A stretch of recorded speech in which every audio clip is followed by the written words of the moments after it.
आप देख रहे हैं डायन हॉरर स्टोरी। सन्नाटे से भरी हुई रोहन की हवेली में आखिर रात को 12 बजे किसने दरवाजा खटखटाया। दरवाजा खोलने के बाद वह शख्स अंदर आया या नहीं, जानते हैं इस स्टोरी में। तो चलिए कहानी को स्टार्ट करते हैं। शहर से कुछ ही दूर एक बड़ी सी हवेली थी। उसमें एक फैमिली रहा करती थी। उसी फैमिली में रोहन नाम का एक लड़का था। वह हवेली रोहन के दादा परदादा ने बनवाई थी, जिसमें वह अभी तक रह रहे थे। अब रोहन की बुआ की लड़के की शादी नजदीक आ रही थी। सभी लोग शादी में जाने के लिए उत्सुक थे। अब 10-15 दिन बाद वह दिन भी आ गया जिस दिन शादी थी। रोहन के सारे फैमिली वालों ने शादी में जाने के लिए कपड़े खरीद लिए थे। बुआ के लड़के की शादी में जाने का रोहन का बिल्कुल भी मन नहीं था। सारे घर वाले उसे बार बार मना भी रहे थे शादी में चलना, पर शादी में जाने का उसका मन ही नहीं था। अब शाम के 8 बजे रोहन के सारे घर वाले शादी के लिए निकल जाते हैं।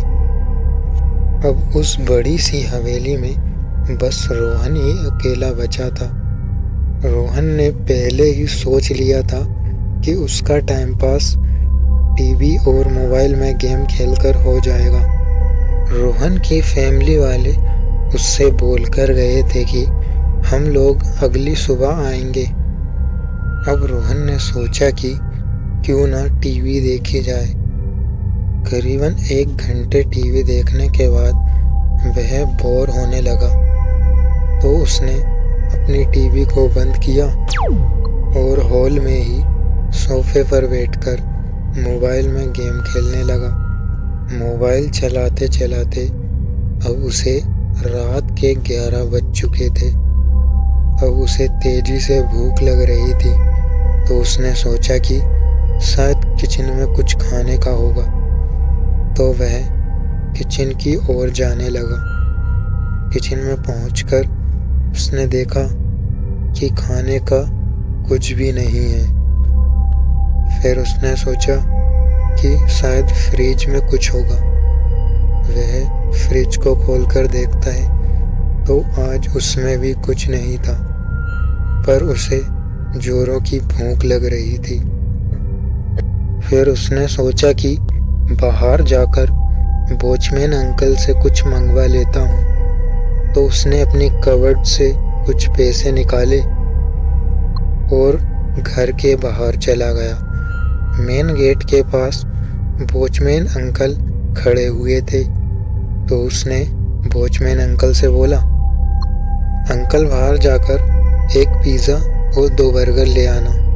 उसने वॉचमैन अंकल को पैसे दिए और वॉचमैन अंकल पिज़्ज़ा और बर्गर लेने के लिए निकल गए। फिर वह वापस अंदर हवेली में चला गया और अंदर से गेट लगा लिए और वॉचमैन अंकल का इंतज़ार करने लगा। इंतज़ार करते करते उसे आधा घंटा बीत गया था, पर वॉचमैन अंकल अभी तक नहीं आए थे। पर उसे काफ़ी तेज भूख लग रही थी। फिर उसने ऑनलाइन ही एक पिज़्ज़ा और बर्गर का ऑर्डर किया। उस ऑर्डर का डिलीवरी टाइम 20 मिनट था। अब रोहन डिलीवरी बॉय का इंतज़ार कर रहा था। रात के 12:30 बज गए थे। तभी दरवाज़ा खटखटाने की आवाज़ आई। रोहन ने सोचा कि शायद डिलीवरी बॉय आ गया। उसने जैसे ही दरवाज़ा खोला तो देखा कि वॉचमैन अंकल हैं। वॉचमैन अंकल ने रोहन से कहा, रोहन बेटे, इतनी रात को सभी दुकानें बंद हो चुकी है। मैंने सभी दूर देखा, पर एक भी दुकान खुली नहीं थी। तो रोहन ने कहा, अंकल मैंने ऑनलाइन ऑर्डर कर दिया है, डिलीवरी बॉय बस आता ही होगा। तभी अंकल ने कहा, बेटे मेरे ड्यूटी का टाइम ख़त्म हो गया है, 12:30 बज चुके हैं, तुम अपना ख्याल रखना, मैं जा रहा हूँ। ऐसा कहकर वॉचमैन अंकल अपने घर चले गए। अब रोहन वापस से अंदर जाता है और दरवाजे को बंद करके अपने हॉल में सोफे पर डिलीवरी बॉय का इंतज़ार करने लगता है। सुनसान हवेली में बस रोहन अकेला ही था। कुछ देर में वापस से दरवाजे खटखटाने की आवाज़ आती है। रोहन जल्दी से जाता है और दरवाज़ा खोल देता है। उसने देखा कि दरवाजे पर डिलीवरी बॉय पिज़्ज़ा बर्गर लेकर खड़ा हुआ है। तो रोहन ने कहा, भैया अंदर आ जाइए। वह डिलीवरी बॉय अंदर आया और उसने अपने बैग से पिज़्ज़ा और बर्गर निकालकर टेबल पर रख दिए।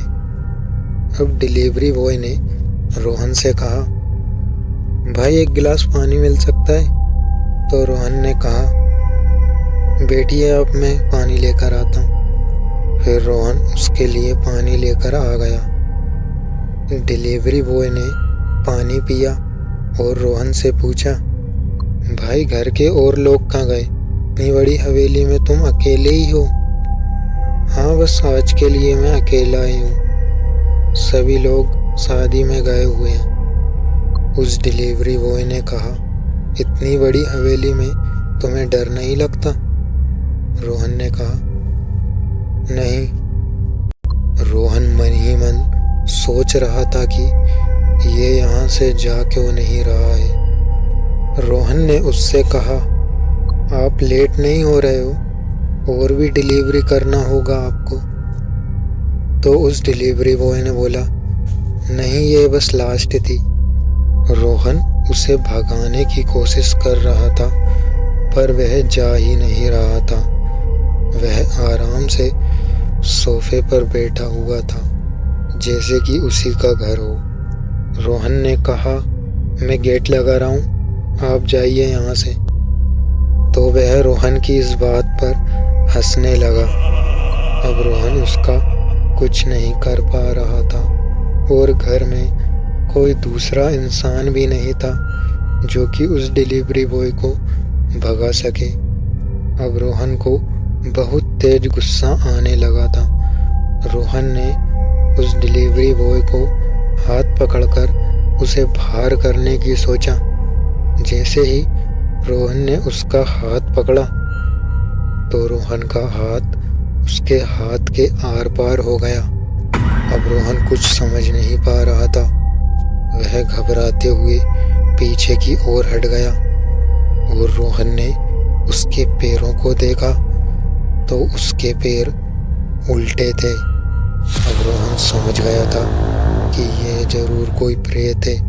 अब रोहन तेजी से सीढ़ियों की ओर भागा और सीधे ऊपर चला गया। ऊपर पहुंचकर उसने एक कमरे में जाकर अंदर से गेट लगा लिए।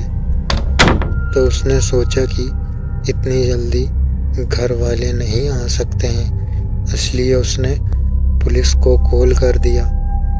करीबन आधे घंटे बाद पुलिस वहां आ गई और रोहन को आवाज़ दिया।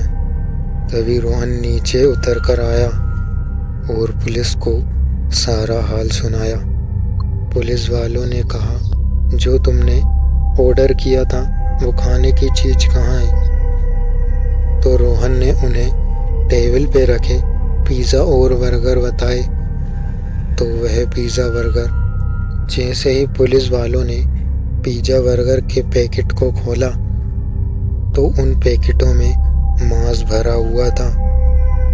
पुलिस वालों ने सुबह पिज़्ज़ा शॉप पर जाकर जांच पड़ताल की तो उन्होंने बताया कि हाँ, रात को 11 बजे एक ऑर्डर आया था पर शॉप पर एक ही बंदा था तो वह किसी कारणवश जा नहीं पाया, तो हमने इस ऑर्डर को कंफर्म भी नहीं किया था।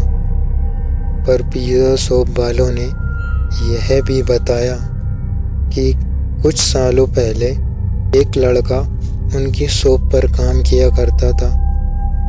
एक दिन वह रात के वक्त डिलीवरी करने गया था, तो उसने उस घर पर पानी मांगा, तो किसी ने उसे पानी में जहर मिलाकर दे दिया था और उसकी वहीं पर मौत हो गई थी और उसकी लाश को कहीं दफना दिया था। तब से वह बंदा ऐसे ही भूत बनकर भटक रहा है। अगर रोहन समय पर पुलिस को कॉल नहीं करता तो शायद वह उस प्रेत का शिकार हो जाता, लेकिन उसकी किस्मत अच्छी थी जो वह बच गया। तो दोस्तों, ये तो थी रोहन की कहानी। आज की कहानी में बस इतना ही। मिलते हैं ऐसी ही किसी खौफनाक कहानी में।